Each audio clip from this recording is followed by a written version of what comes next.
Okay. All right. Well, it is, last time I checked, June 28th, 2018, and I'm here with Donn Black. And we usually have people say and spell their first and last names. Donn, D-O-N-N. Notice there are two N's. That's how you can't forget it. Okay. Black, B-L-A-C-K. Got it. Well, that's easy. Well, Donn, thanks again to you and Tony for coming today and doing this. So, you know, you were the first mayor of Lafayette. There's a lot to tell, but I want to ask you, before you became mayor, how long, when did you come to Lafayette? How did you get there? And tell me, just before we get into incorporation, how you got to Lafayette. Yeah, Tony and I weren't married then, so she can't double check the story for you, but when I got out of law school, got out of the service, did all those things, worked on where did I want to settle, so I started looking around for law jobs, and I got a great job in Oakland with a very prestigious firm there. And so then the question was, well, where to live in order to go to work? Well, we looked around and around, and Lafayette was about the only town within shooting distance that we could possibly afford to live in. Bought a little house for, get this, $10,000, 2 bedrooms, 2 baths, unheard of. And moved there and stayed there for a couple of years, then one other place briefly, and then... what year was this? Well, that would be a year or 2 or 3 or 4 before incorporation, so roughly 1960. Is that about right, Tony? I don't know if you want this conversation. It's okay. No, it's perfect. Okay. Yeah, I'd say so. And Yeah. the other place that you lived was also in Lafayette. That's right. Rented an apartment as well. So let me ask you, just out of personal curiosity, what law school did you go to? What was that law? New York University. Oh, I okay. lived in Greenwich Village for 3 years, if you can imagine. So Yeah. you got your law degree in New York and you moved to California. Right. And the reason for that, I'm a Californian, but I got just unconscionably fortunate to get this fantastic scholarship to NYU. Wow. It was like, as they say in baseball, or is it football, I forget, all expenses paid. Wow. You know, books, tuition, room and board, everything. So, Where are you from originally in California? Well, I grew up as a kid in Eastern Oregon, Okay. out in the cattle country, and then came to California after law school and college and all that stuff in order to get serious about a career. So let's talk about the whole incorporation process. Do you want to just tell me the story on how you remember it unfolding? I understand it went to the voters a couple of times and was turned down.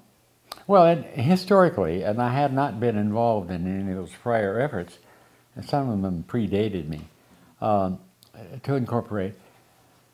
But Lafayette was, the area was entirely within Contra Costa County. But under state law, you nevertheless can incorporate a city. Then the city is in the middle of the county. And you have sort of dual jurisdiction, but it works out okay. When I first came to Lafayette, part of the NYU law program was a lawyer's duty to his community to be a communitarian, participate and help out as possible. And that appealed to me, the whole business of community activities and so on. So I had been very active in college, at Oregon State, I might point out. And so that was just a function of carrying on those activities and becoming active in the Lafayette Improvement Association. That was a group, sort of an ad hoc group of men and women who were concerned about the area, mainly infrastructure type issues, and they worked with the county to try to solve problems. I joined that group and became pretty frustrated fairly soon because the county was spread just too thin to take care of another jurisdiction, not only money-wise, but time-wise, staff-wise. And so, just about that time, when me and 3 or 4 of the other gentlemen at that time on the Lafayette Improvement Association were just frustrated beyond further service, we heard news about an architect, a famous city planner named Frank Lloyd Wright, who had just published a study and some books called Design Project. And you could pick your area and call it your design project. So we signed up and it became the Lafayette Design Project. Well, in fairly short, and let me say, it was more, instead of nuts and bolts and infrastructure like the Improvement Association was, and those are wonderful people that did that work, this was more aesthetic, more beauty, more environmental, more feel-good type things. A little bit less plumbing and so on and so on. And so that appealed to this group of 3 or 4, 5 people, and we formed, sort of officially, the Lafayette Design Project. Then we met monthly and often, or as need be, to do projects for town. And You mean design projects, that sort of thing? yeah. There was this outfit had published a manual that told you how to do all these things. And so we had a good guide on how to approach trees, underground wiring, you know, all kinds of stuff that would make the town look better and be more valuable. I mean, that was a dual purpose. Now, did you, in those early days, you know, the county still had the jurisdiction, of course, right? And when you were doing these design projects, you presumably have to go up to the county planning office and say, we want to do this. Right. Tell me about that. Well, the people of the county were fine people, and we had a good relationship in general with them, but they were overworked. They just didn't have either the money or the time or the effort to take care of, especially a group like us, that wanted a lot of elevated, cityfied planning projects accomplished. It was just beyond them. For example, signs. We were just mortified with the way awful signs were sprouting up all over our area. And we begged the county for a good, strong sign ordinance, but even more than that, enforcement of the sign ordinance, and I've got a great story about that. So after, I think, about a year of trying to work it out with the county, and they weren't stabbing us in the back or anything like that, they just didn't have the wherewithal to say yes to us about anything. So we decided, reading this book about the design project and so on, the recommendation was you got to have your own city. You've got to incorporate so that you can call the shots and decide how to spend your money. And so that made sense to us, and we formed up this formal design project group which functioned alongside the sort of standard improvement association. And both of these groups worked together, but we were surprisingly separate in our function because we were doing the aesthetic stuff, the feel-good stuff, and they were doing the infrastructure, water, sewer, and wire stuff. Let me bring you back. You said, but someone suggested, okay, yeah, someone suggested that you become a city? The county? Well, or was it was part of the conversation. It was in the book. It made it clear. Now we knew enough about how civic government works that the only way we were going to make any real progress was to have our own jurisdiction. The county wasn't going to do it. So we knew we were going to have to incorporate, but in the beginning nobody could really face up to that because it's just a huge job, a huge undertaking. And in general, we knew that the people in that area were sick and tired of whatever taxes they were paying, and were just awfully worried about more taxes. So for a while, that just seemed beyond reach, the idea of incorporating a city. And we had people that thought it was a good idea, but nobody wanted to do a whole lot about it. So that was where we were. And we found people that were willing, finally, to sign up to do some work about the kind of planning for the city we were interested in, and to do the work to get incorporated. Highway going through there. Well, that's right. The freeway is up here. The town is, the main street is down here. And these people got the idea that they wanted to attract people off the freeway to come down. So you see, we got one horrendous billboard, which may have been the trigger for incorporation. But then a bunch of signs on poles to try to attract people off of the freeway. It was kind of crazy, but it was very clear that we had to incorporate to make any progress at all. You know what a sandwich board sign is? Okay. And the ones in Lafayette, I had not been familiar with them, but they were as high as this light, if not higher, and would open up like that. Well, they were basically illegal unless you had a permit under the county sign ordinance, but the county wouldn't enforce it. So these business proprietors would bring these sandwich boards out and practically block the main sidewalk in the morning, and then take their signs back in at night, and nobody was interfering with any of that. Well, that was part of the rhetoric about why we should incorporate, and when we finally did, and finally got our own sign ordinance, about the first thing we had our city manager doing was to hop in his pickup, or maybe it was a city truck, I don't know, go down Main Street and pick up all the sandwich board and put him in the back of his, and take them back to City Hall and dump them out in the backyard. Well, then these people would come down to get their signboard back, and without a lot of follow-the-law and due process and all that stuff, Ernie would say, well, I've got about 25 bucks in dealing with this sign. You'll have to fix me up on that. And so, in fairly quick order, not only did we get the problem solved, because they weren't going to put up with that forever, and they knew they were wrong.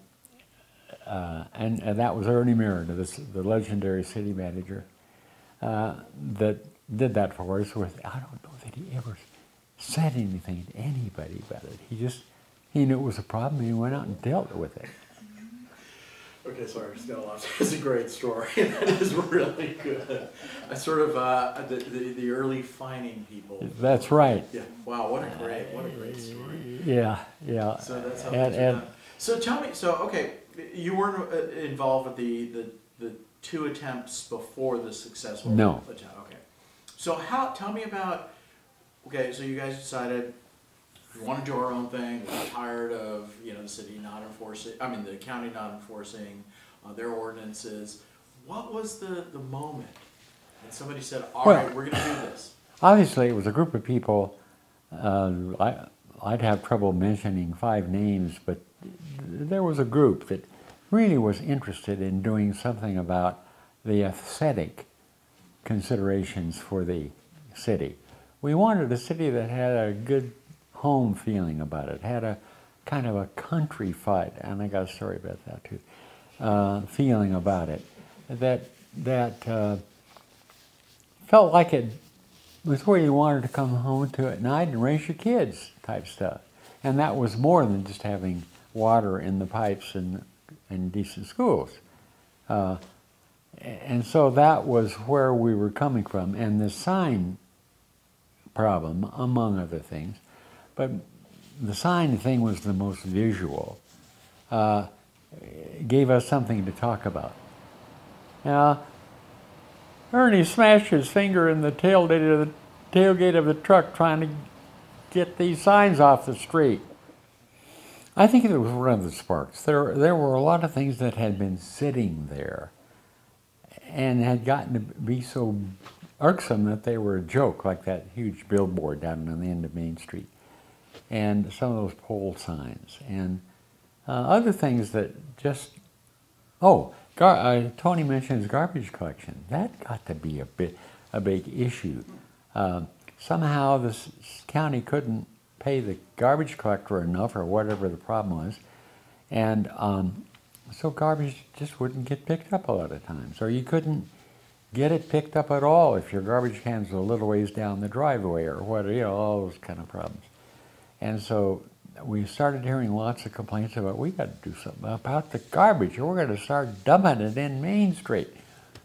Well, we went to the county, and finally, after a few threats like that, maybe somebody actually did, I don't know. They worked it out, and we worked it out. I think we augmented the stipend to the city, to the garbage can a little bit.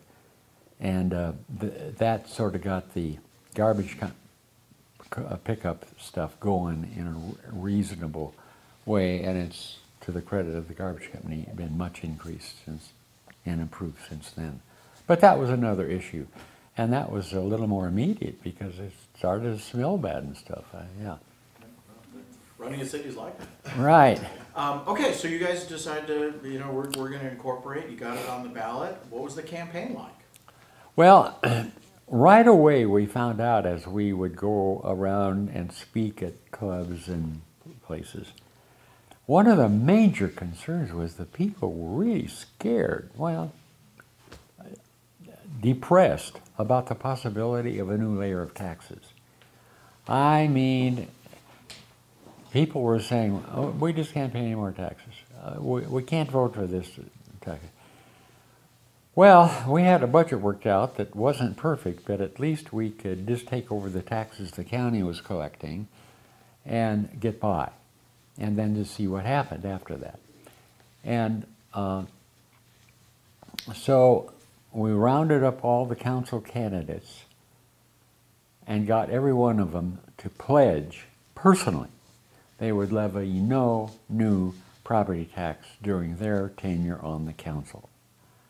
And we published that far and wide, and that was very popular. People bought that lock, stock, and barrel. And I'm almost 100% sure it worked out. I think I was there for 6 years and nobody had levied or suggested any property tax, additional property tax. Wait, so can I, this may be a little in the weeds, but since I have you here and I'm interested in this.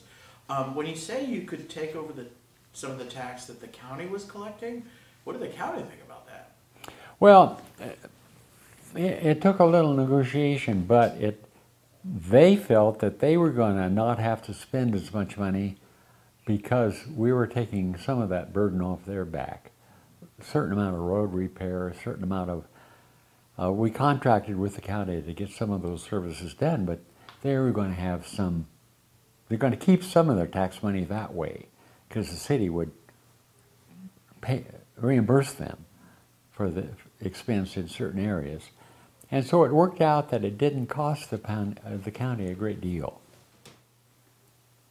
Yeah, so there were, I would say, 8 candidates that agreed in writing informally, no notary or anything like that, but that they would not vote for any new property tax. All the old ones could stay in effect, but there would be no increase in the total property tax based on city tax. Now, another, I think, big issue in those days is I was around then. I was a little bit younger, but I was around. Was BART. Mm-hmm. So BART had obviously built, the station in Lafayette and the line, and of course, or they were building it, and there was, the idea this is gonna start up pretty soon, and all that. What I understand that was also a factor in the decision. Well, I'm not clear that it was so much a negative factor as it was a factor. We'd like to know more about it. What really is it going to be like, and how often will the trains run? So, in the Incorporation Committee, our design project, did up a study and got Bart and his people to come and lecture about how this would help the pressure on the freeways and save time for people going into Oakland and San Francisco and so on, and increase the valuations in Lafayette. So we made it into, which I think was legitimate, a positive factor. And I think it worked out to be a positive factor for Lafayette. Right. The town of Moraga. Right. So how that... And that all had to do with that manifestation of the environmental out-home, down-home attitude that we wanted to stay country. We didn't want to be citified, we wanted to be countrified. Well, so fairly on, and that was one of the points that was made in the Frank Lloyd Wright report, was make that choice. Because it will set a tenor of sorts in how your city should or how the community develops. And so after the election, and we knew who the 5 councilmen would be, turned out they were all men, we sat down and decided, now what do we want the name of this place to be? Town of Lafayette or City of Lafayette? Well, we fairly easily, with 4 of the councilmen, got to the town of Lafayette. But Councilman Cogburn, the 5th, wanted city. He just kept yelling city. Well, finally, we just said, Martin, you're outvoted, so sit down and shut up. So he did, and he was the kind of a guy who did not like to shut up. So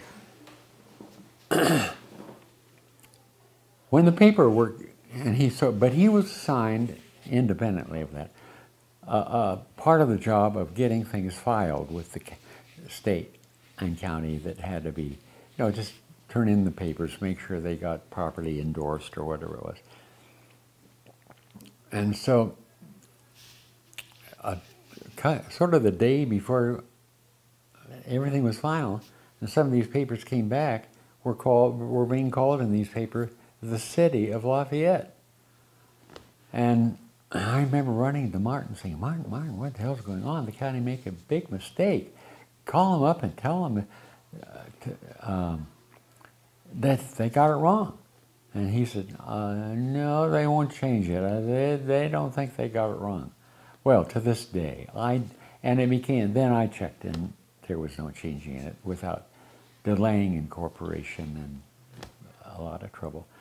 To this day, I don't know whether Martin just refused to accept town, and he didn't have any overriding good reasons other than this whatever you like, to admire, or whether he forgot, because he did have to fill out a form about that.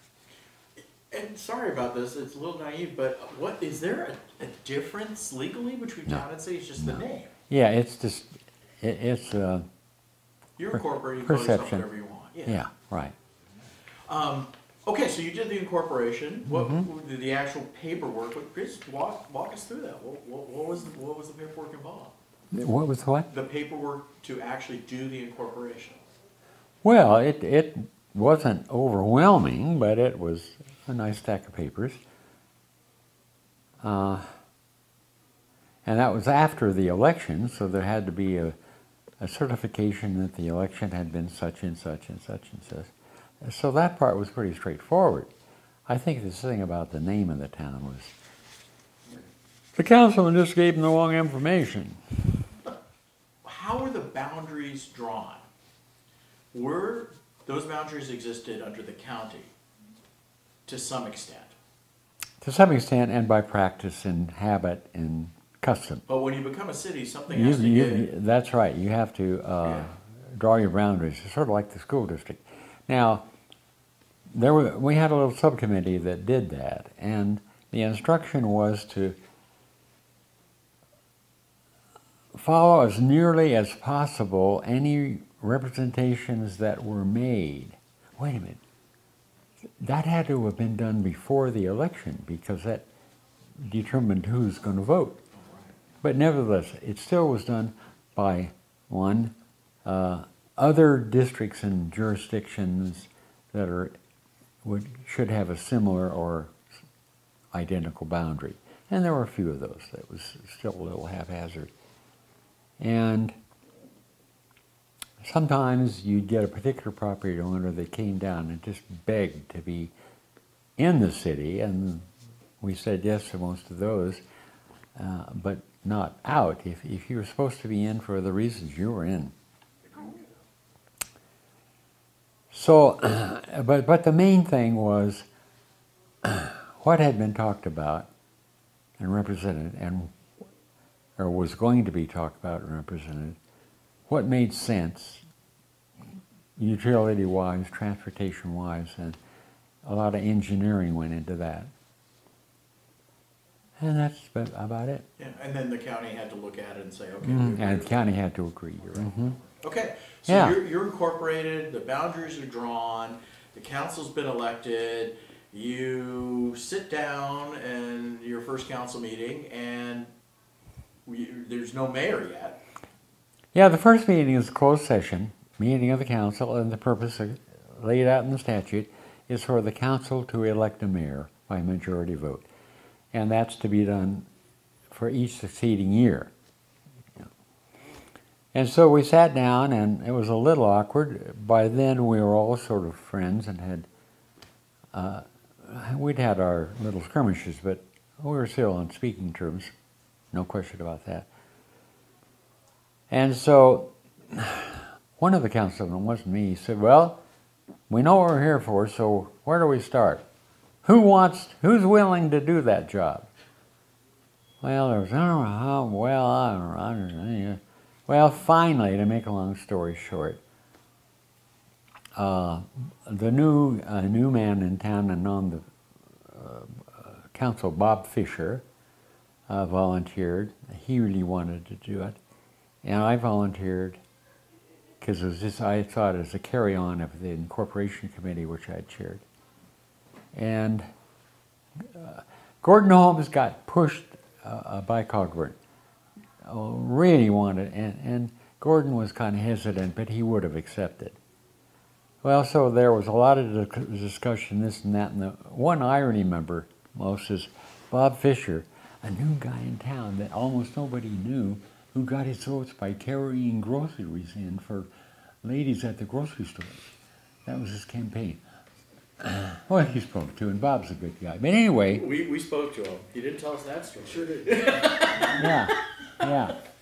And he was the youngest, I believe. He's what? He was the youngest. Oh, yeah, by far. Yeah. Yeah, but you were 38. I mean, how old was Fisher? You were 28 then? 38. 38, yeah. Well, 38, yeah. I think he said he was 30. Is that what he said? Something like that? That's about right. Yeah. Yeah, but he would have been the youngest, yeah. We were on the focus? Yeah. Yeah, that, oh my God, that's so funny. So how did they pick you? It got a little edgy there because Jack Marchant was supporting me, and he was not a candidate. And he's a very hallowed guy in town, a contractor, developer. Everybody loved Jack, but he didn't want to be mayor. Martin Cogburn was supporting Gordon Holmes, and Gordon, okay, good, if you want me to do it, I'll do it. And Bob Fisher had basically no support, not because he was a bad guy, he just wasn't, nobody knew him. All right, so the question is, how are we going to get a majority out of this bunch? Well, there was, and one of Bob Fisher's arguments was, historically, in this town, what they've done is they give the first mayorship to the elected councilman who got the most votes, and I got the most votes. And I knew how many votes he had gotten, and I said, Bob, how many more votes than me did you get? And he said, 16. I said, well, Bob, that's not very much. Now, Bob, tell me, how long did you spend on the incorporation committee? And he said, well, I didn't keep track, but, a lot. Oh, well, everybody knew he didn't spend very much. Finally, Gordon Holmes says, followed her on this. I'm going to drop my candidacy, and I'm going to vote for Black. And now he'll have a majority, and we'll get this over with. Let's get going. And that's how it happened. That's really great. And then, so when was the decision made, I guess this is part of the no taxation, no extra fees, that there wouldn't be, the mayor wouldn't be a paid position, the council members wouldn't even get a stipend. How was that determined? Those were all promises made during the corporation campaign. And the council people pretty much agreed, number one, there wasn't the money available. And number two, it really was a service job, and without that guarantee, you wouldn't get incorporation at all. And we really did want it because the area was developing a little bit like a city, and we had all these terrible signs and all that stuff, and it was time to either protect the environment or go home.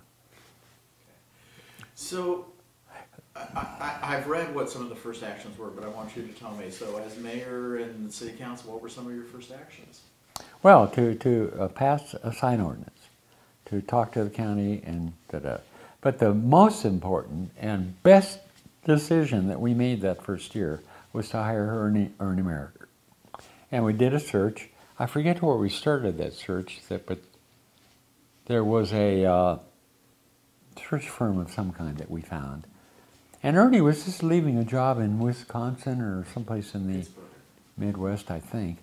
And his resume and all that was just impeccably good. And we got him to come out to be interviewed, and everybody was totally impressed. And he got a unanimous vote, just sight unseen. You know, we knew sort of in broad outline what we wanted to achieve, but we were pretty wanting when it came to exactly how to achieve it. Yeah, I think the first things were yes, the semi-rural nature, that protect the hillsides. Exactly. Yeah. Prohibit building houses and developing things on two kinds of slopes, as I recall. One, an excessive slope that created a danger of landslide and, And the second, as I recall, was that really scarred up the visual aspect of things, where you'd have to make big cuts for roads and expose the hard rock and so on. And so that was a fairly easy, people really went for that. And then the planning commission. Yeah. Tell me about that. Well, we knew we had to have a planning commission, and there were people available. Some people off of that Lafayette Improvement Association, the Nuts and Bolts Committee, a lot of those people, 5 or 6, 4 or 5, were appointed to the first planning commission. A couple of names come to mind as Harold, Ned Robinson, the attorney in town, and he may be deceased now, I'm not sure. Anyway, a really good guy that had worked all the way through incorporation and so on and so on. George Wasson was Just talk to you. Yeah. was the head of that commission for all the years I can remember, and I'm sure was on the first planning commission. Other than that, I can't remember. He'll be at the celebration. Oh, good. Yeah. Mm-hmm. So, all right, so you get the city going, and then they hire the city manager, and things are going along pretty well. What do you think the biggest challenges were at the beginning?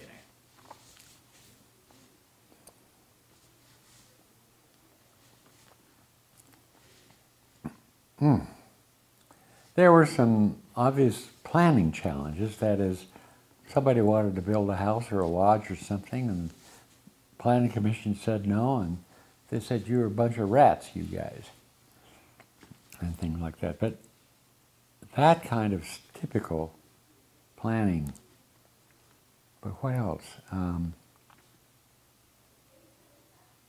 The council worked pretty good together. There was a variety of positions. I mean, we had one arch conservative and one arch liberal, Fisher and Cogburn, and the rest of us were sort of swimming around in the middle there trying to figure it out. So I can't, I don't remember any serious problems that the first few years. it sounds like you did your homework maybe and then avoided some. Where were the first city council meetings held? In one of the schools. That would be, whatever school's right in the middle of town. Untitled, the high school? No, honey, it's a junior high school. Oh, okay. Probably Stanley Middle Yeah, School? Stanley, I think. Stanley. Yeah. School district was very cooperative. They were wonderful. Yeah. How about promoting the city? And did you want to bring lots of people too?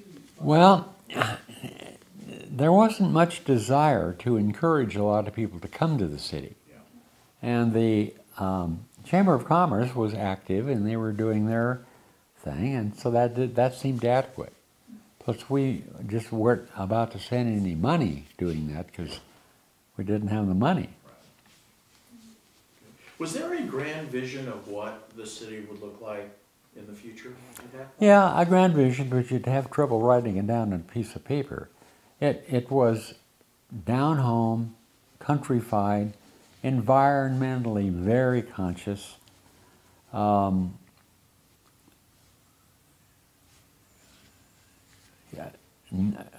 Not fancy streets, no 4-lane streets through the city. And one thing that really brings up is, like all new cities, we had utility wires up and down all the main streets. And they're just ugly as sin. And it was and that had been the third or fourth reason to consider incorporation. So we got that going and got all the main wires on Main Street and a couple, 3 side streets buried. And made a big improvement. And, well, there's not a lot of overhead streetlights either. That kind of gives it the world. Was that a conscious decision? Yeah, it would have been. Sidewalks? It would have been, yeah. That's right. And yeah, so whenever environmental issues would come up, the environmental solution came the closest to getting chosen. Well, how'd you guys celebrate? Yeah, I think we had a party and invited some people and so on and so on, but I don't think we had a parade. No parade. Yeah, certainly not if it cost any money, because then we were broke. Yeah. I can't think of one single person actively involved in the incorporation effort and the follow-up that clearly had in mind to make a business gain on some part of it.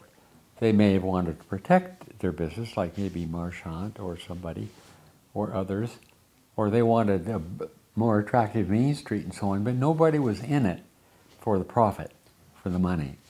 So that meant that a lot of people that got the necessary work done were doing it on a service basis, communitarian basis. There was not going to be any financial gain for them at the end of the process. There were a lot of loose ends floating around. You never quite knew what to expect if you went to the County Planning Commission, or if you asked the utility company for something, or if you had a dangerous dog in your neighborhood. I mean, there was just a lot of uncertainty.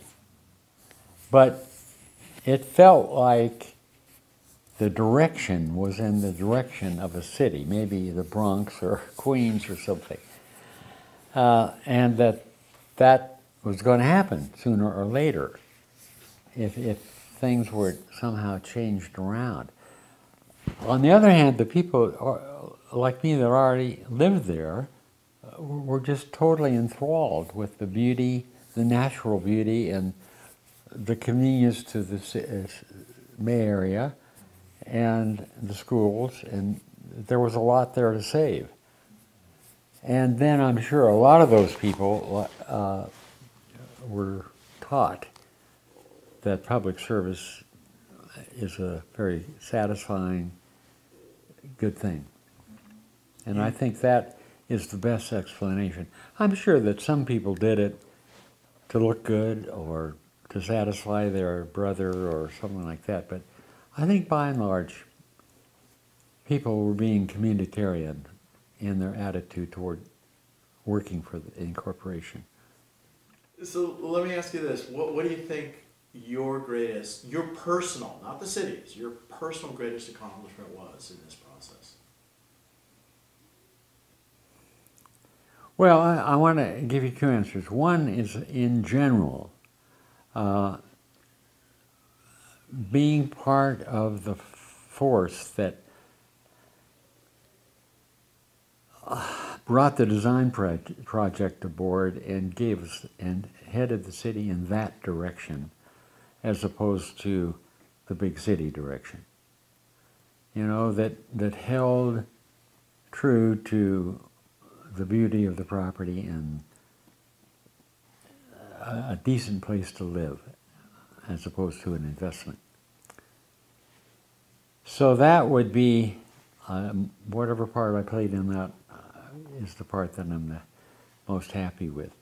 Specifically, I think the sign ordinance is where I made my major specific contribution in going through the sign ordinance and dealing with it like a lawyer and making sure that it satisfied, even in places where the counties didn't, the needs of, the aspirations of Lafayette. Who came up with that? Was that you? And what was the attraction with Frank Lloyd Wright, or was it a movement in those days? I think it was a movement. I think, and I don't know exactly where it came to us. I didn't bring it in. I think he was at Berkeley during part of that time, but I could be wrong about that. And I didn't know the man. There was a very formal manual that his organization had published, and we got copies of that. And do you remember the name of the manual? yeah, I think Design Project. Yeah, I think that was it. Well, speaking to people in the future, okay, we're sitting here now in, I forgot what year it was. 2018, it's the 50th anniversary of the incorporation of Lafayette, 50 years, half a century.